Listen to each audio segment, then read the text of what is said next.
சைவ விருந்து சேனலுக்கு உங்களை அன்புடன் வரவேற்கிறோம். இன்னைக்கு நம்ம ஒரு வருஷத்துக்கு தேவையான வெங்காய கரணம் எப்படி போடுறதுன்னு பார்க்க போறோம்.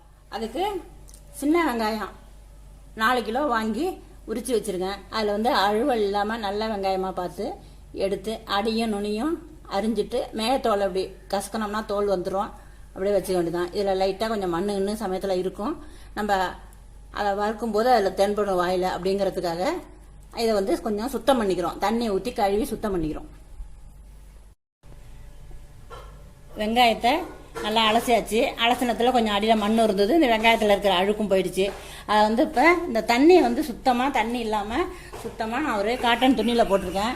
சுத்தமாக துவட்டி எடுத்துடணும். இந்த வெங்காயத்தை தண்ணியே ஈரப்பதமே தெரியக்கூடாது. அது மாதிரி எடுத்துடணும்.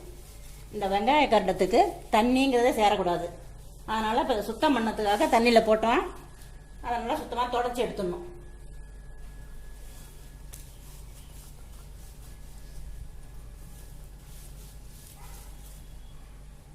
இது மாதிரி தொடச்சிட்டோம்னு சொன்னால் நல்லா சுத்தமாக ஈரமே இல்லாமல் சுத்தமாக காய்ச்சலாக அப்படியே இருக்கும். கொஞ்சம் இந்த தண்ணியெல்லாம் இதில் இந்த துணியில் இழுத்துரும். துணி உறிஞ்சிரும். இப்போ வெங்காயம் பழையபடி காய்ச்சலாகவே இருக்குது. இதை இப்போ பொடியாக கட் பண்ணிக்கணும். வெங்காயத்தை பொடியாக அரியறதுக்கு நம்மளால் முடிஞ்சால் அருவாமனையிலையும் அரிஞ்சிக்கலாம். அப்படி இல்லைன்னு சொன்னால் வெங்காய கட்டர் இருக்குது. அதில் இப்போ இது ஏற்கனவே இந்த வெங்காய கட்டர் உங்களுக்கு டெமோ போட்டிருக்கோம். இந்த வெங்காய கட்டரில் போட்டு இப்போ அருவாமனையில் அரியாமல் கட் பண்ணுறோம். ரொம்பவும் பொடியாக இல்லாமல் இந்த அளவு அரிஞ்சிட்டா போகிறோம். இதே மாதிரி எல்லா வெங்காயத்தையும் அரிஞ்சு வச்சுக்கணும்.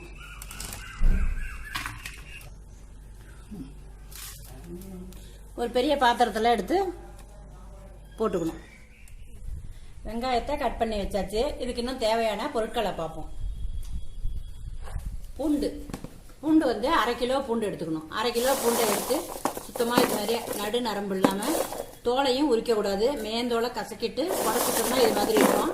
இதையும் அதே மாதிரி அந்த மிஷின்லேயே போட்டு வெங்காய கட்டரில் போட்டு இந்த வெங்காயம் பொடி பண்ண அப்படியே இந்த அளவுக்கு இந்த பூண்டையும் பொடி பண்ணிக்கணும். இந்த பூண்டை மாத்திரம் இந்த கட்டர்லேயே போட்டுக்கலாம். அப்படி இல்லைன்னு சொன்னால் மிக்சியில் கூட அடித்து போட்டுக்கலாம். முழு பூண்டு இருக்கக்கூடாது. சின்ன சின்னதாக இருக்கணும். லேசாக ஒரு அடி அடித்து போட்டுக்கணும். பூண்டையும் இந்த வெங்காயம் மாதிரியே பொடியாக அடித்தாச்சு. அதை இந்த வெங்காயத்தோடு சேர்த்துக்கணும். கருவேப்பிலை வீட்டில் இருக்கிறதுனால நல்லா பசுமையாக இருக்குது. அதனால் கையால் நல்லா பெரும்பொடியாக ஒரு பிடி கொண்டு வந்து பொடியாக அதையும் அரிஞ்சு அதையும் இதில் சேர்த்துக்கிறோம்.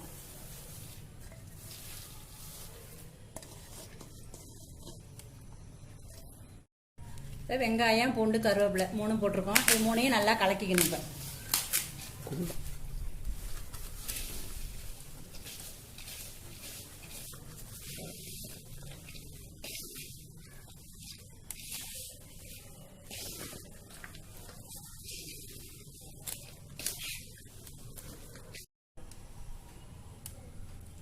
100 கிராம் கடுகு போடுறேன். கடுகு சுத்தமாக கல்லெல்லாம் பார்த்துட்டு சுத்தம் பண்ணி வச்சிருக்கேன். அந்த கடுகுல 100 கிராம் போடுறேன்.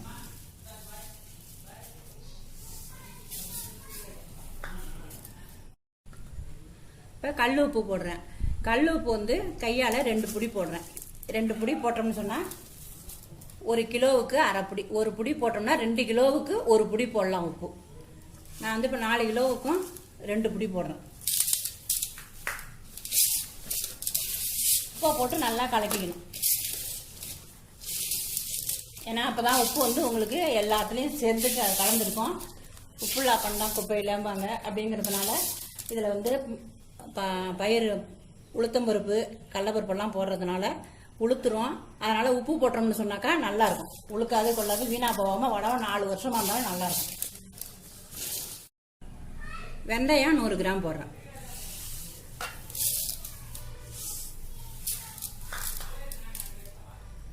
ஜீரகம் 100 கிராம்.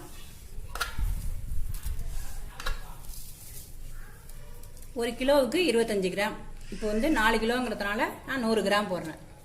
துவரம்பருப்பு 100 கிராம்.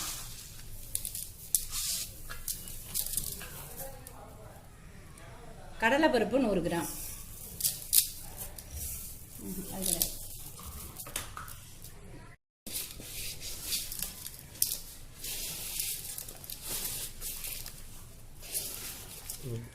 மஞ்சத்தூள் 100 கிராம் போடுறேன். மஞ்சள் கிழங்கு இருந்தால் கூட அதை நல்லா ஊற வச்சு அம்மியில் அரைக்க முடிஞ்சால் நல்லா நைஸாக அரைக்கணும். வந்து குறப்பாக அரைச்சிட்டோம்னா வீணாக போயிடும். அதனால் நல்லா நைஸாக அரைச்சிக்கணும். நான் வந்து மஞ்சள் தூளாக போடுறேன். 100 கிராம் போட்டு எல்லாத்தையும் நல்லா கிளறி விட்டுக்கணும்.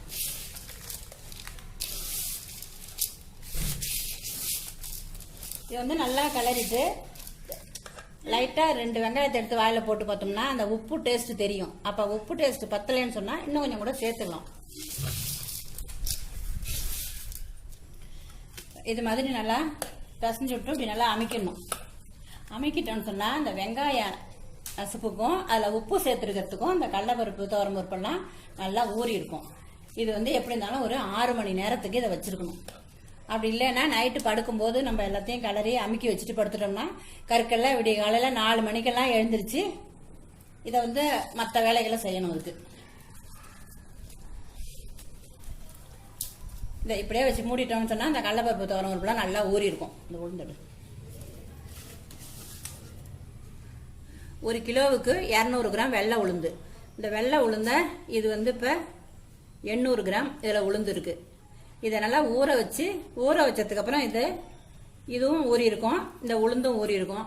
இதை கொஞ்சம் லேசாக பொலன்னு அரைச்சி இதில் சேர்த்துக்கணும். அதனால் இதை போய் நல்லா அலசி ஊற வச்சிடலாம். இது ஊறுற டயத்துக்கு இதையும் ஊற வச்சு இதில் இருக்கிற கடலைப்பருப்போ துவரம்பருப்போ எடுத்து பார்த்தோம்னா நல்லா ஊறி இருக்கிறது தெரியும். அது மாதிரி இருக்கும்போது இந்த உளுந்து அரைச்சி இதில் போட்டுக்கணும். இப்போ நான் வந்து இந்த முறையில் போடுறேன்.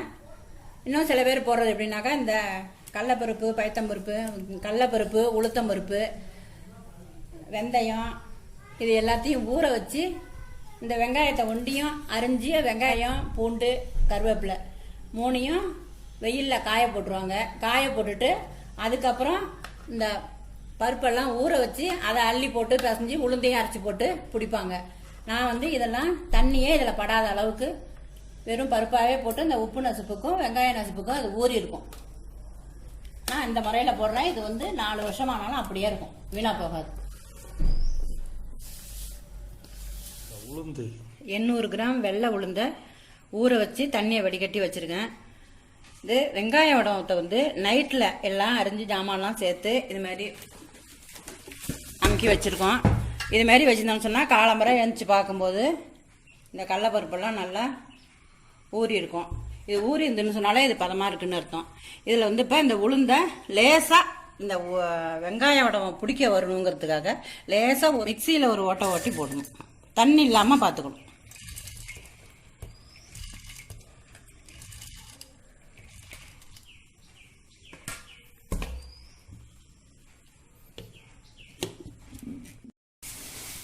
இது நல்லா இப்போ ஊறி போனதுனால தண்ணி பசியாக இல்லை, நல்லா ஊறி நல்லா பக்குவமாக இருக்குது. அதில் வந்து இப்போ நம்ம இந்த உளுந்தை மிக்சியில் போட்டு லேசாக 1-2 உடச்சி இதை வருங்க அப்படியே 1-2 உடச்சி அப்படியே போடணும். மாவை நைஸாக அரைச்சிட்டோம்னு சொன்னால் வெங்காய உருண்டை நல்லா பிடிச்சிக்கும். பிடிச்சிருச்சுன்னு சொன்னாக்கா நம்ம வெங்காயம் குழம்பு தாளிக்கும் போது காஞ்சி தாளிக்கும் போது நல்லா டைட்டாக இருக்கும். கையால் அப்படி நிரடி விட்டு தாளிக்க முடியாது, உடச்சி தான் தாளிக்கணும். அதுக்காக தான் இந்த உளுந்தை 1-2 உடச்சி போடுறது.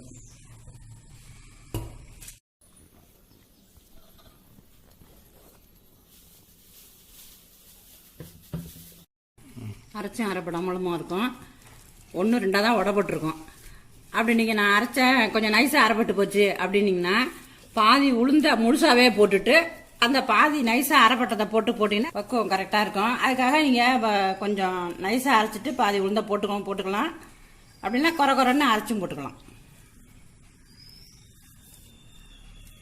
இது வந்து இப்போ காலம்பரை மணி 7 இந்த நேரத்துக்கு நம்ம பிடிச்சி வச்சோம்னு சொன்னாக்கா இன்றைக்கி பொழுதுக்கும் வெயிலில் காயறதுக்கு கரெக்டாக இருக்கும். இந்த உளுந்து லேசாக அரைச்சி போடுறது எதுக்காகனா இந்த வெங்காயம் நல்லா பிடிபடுறதுக்காக தான். இப்போ நம்ம நல்லா ஒட்டை பிசைஞ்சிட்டு பிடிச்சி வச்சுக்கோம்.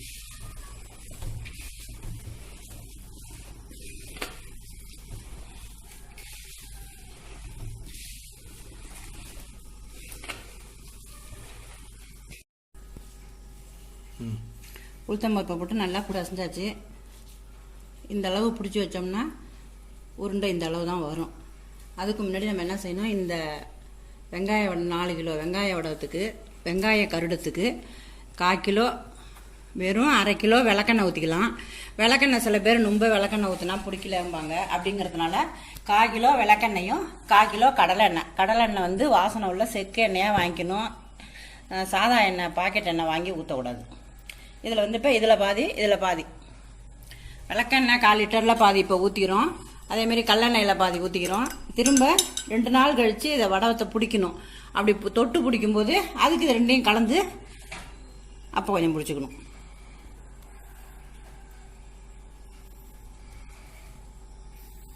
பாதி எண்ணெய் ஊற்றிருக்கேன்.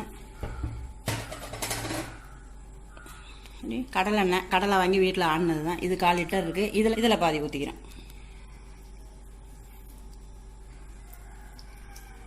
இதை ஊற்றி பிசைஞ்சு பிடிச்சி வச்சிடணும். இது வந்து தொட்டுவிட்டு பிடிக்கிறதுனா 2 நாள் கழிச்சு.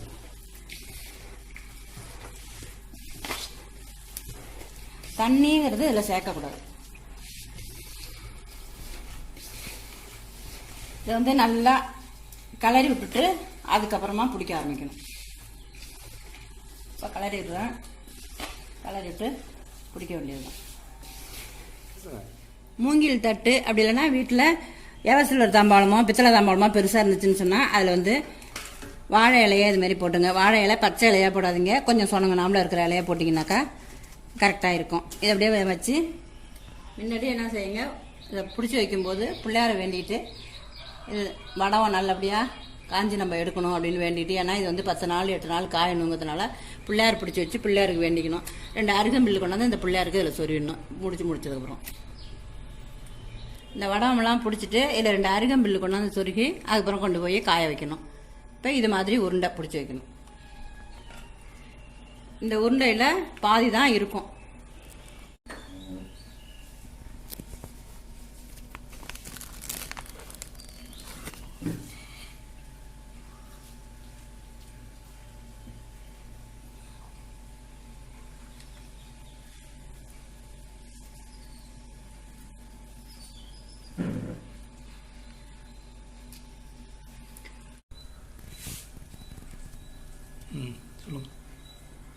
பிடிச்சி வைக்கும்போது இந்த அளவுக்கு பிடிச்சி வச்சாலே ஒரு கொட்டைப்பா கலவு தான் இருக்கும். இந்த வடம் நல்லா காஞ்சி 8 நாள் 10 நாள் காயணும். அது மாதிரி காஞ்சிருச்சுன்னு சொன்னால் ஒரு கொட்டைப்பா கலவு தான் இருக்கும். இந்த அளவு பிடிச்சி வச்சோம்னா ஒரு கொட்டைப்பா கலவு தான் இருக்கும். அப்படியே எடுத்து ஒரு குழம்பு தாளிக்கிற அன்னைக்கும் ஒன்று போட்டுக்கிறாப்புல இருக்கும். சில பேர் என்ன செய்வாங்கன்னா நல்லா பெருசாக பிடிப்பாங்க. இந்த மாவு அப்படியே நல்லா 4 உருண்டை 5 உருண்டையாக பிடிச்சிருவாங்க. பிடிச்சி வச்சுட்டாங்கன்னு சொன்னாக்கா ஏனத்தில் உதுத்து வச்சுக்குவாங்க. நான் வந்து சின்னதாக பிடிச்சி ஒரு கட்டமாக தனித்தனியாக எடுக்கிறாப்புல வச்சுக்குவோம்.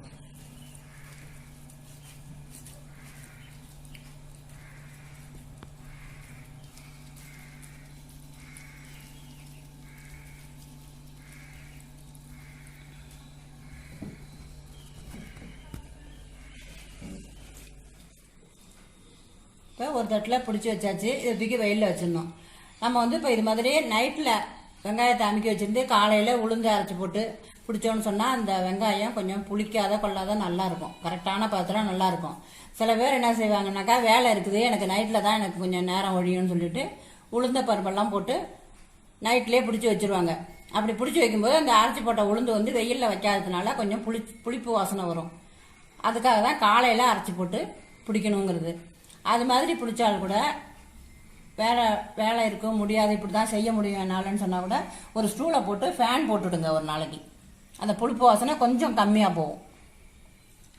இப்போ ஒரு தட்டில் பிடிச்சி வச்சுருக்கேன். பாக்கி இருக்கிறதையும் பிடிக்கணும். இதை தூக்கி நேரடியாக வெயிலில் வச்சிடணும். இப்போ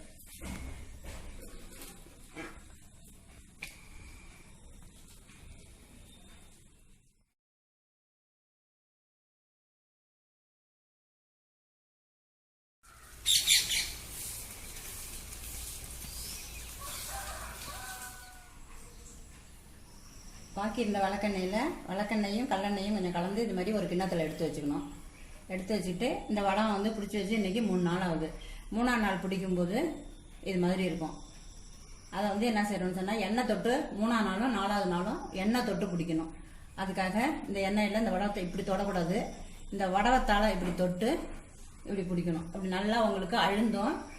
அடுத்தது நல்லா மேலே பார்த்தீங்கன்னா அந்த எண்ணெய் இருக்கும். இன்னும் காய அந்த எண்ணெய் உள்ளார உறிஞ்சிடும். இது மாதிரி பிடிக்கணும். நினச்சி இப்படி பிடிக்கணும். கரெக்டாக எப்படி இருந்தாலும் இதுக்கு 400 வரைக்கும் எண்ணெய் தேவைப்படும். இங்கே பாருங்க, இதுமாரி பிடிக்கும்போது இதே மாதிரி 4ஆவது நாளும் பிடிக்கணும். நான் பிடிக்கிறது இப்போ 3ஆவது நாள். இன்னைக்கு ஒரு நாள் பிடிச்சி வெயிலில் வச்சுட்டு இன்னைக்கு 4ஆவது நாள் இன்னைக்கு திரும்பவும் அதே மாதிரியே எண்ணெய் தொட்டு பிடிக்கணும் சொன்னாக்கா, அதோட அதுக்கப்புறம் ஒரு 4 நாளைக்கு நல்லா வெயில் அடித்து 4 நாளைக்கு காஞ்சதுன்னா போகிறோம். இந்த 4ஆவது நாள் எண்ணெய் இப்போ 3ஆவது நாள் பிடிக்கும்போது அந்த எண்ணெய் வந்து உள்ளே சோறி போயிடும். 4ஆவது நாள் பிடிக்கும்போது அப்படியே மேலே பல இருக்கும் அந்த வடவத்தை பார்த்தாக்கா. காய காய உங்களுக்கு வடமம் பொழப்பு கொடுக்கும். அதே சமயம் வடமம் நல்லா காஞ்சி மேலெல்லாம் ட்ரையாக இருக்கும். இந்த எண்ணெயெல்லாம் உள்ளே போயிடும். இது எப்படி இருந்தாலும் இன்னொரு 8 நாளைக்கு குறையாமல் காயணும். அது நல்லா வெயில் அடிச்சதுன்னு சொன்னால் 10 நாள், 8 நாள்லேருந்து 10 நாள் வரைக்கும் வெயில் கொஞ்சம் விட்டு அடிச்சதுன்னு சொன்னாக்கா வடம் காயிற வரைக்கும் நம்ம வெயிலில் வச்சு எடுக்க வேண்டியது தான். அதனால் 8 நாள் தானே சொன்னாங்க, 10 நாள் தானே சொன்னாங்க அப்படின்னு சொல்லக்கூடாது. அதனால தான் நான் வந்து ஓரளவு தான் பிடிச்சிருக்கேன். இப்போ ரொம்ப பெருசாக பிடிக்கல. இதே மாதிரி 3ஆவது நாள் எண்ணெய் விட்டு நல்லா பிடிச்சி வச்சுட்டேன். இதேமாரி நாளைக்கும் 4ஆவது நாளும் இதே மாதிரி பிடிச்சி வச்சு காய வச்சு அப்புறம் எடுக்க வேண்டியதான். அதுக்கப்புறம் எண்ணெய் பிடிக்க வேண்டாம். 2 நாள் 3 4 2 நாளைக்கு எண்ணெய் தொட்டு பிடிக்கணும். விளக்கெண்ணெய் பிடிக்கிறது வந்து ரொம்ப விசேஷம். அந்த விளக்கெண்ணெய் பிடிக்காதவங்க பாதி விளக்கெண்ணெயாவது வச்சுக்கிட்டு அது பாக்கி பாதி கல்லெண்ணெயை வச்சுங்க. கல்லெண்ணெய் செக்கு எண்ணெயாக இருக்கணும். இதுமாரி பிடிச்சி கொண்டாந்து வெயிலில் வச்சுருக்கோம்.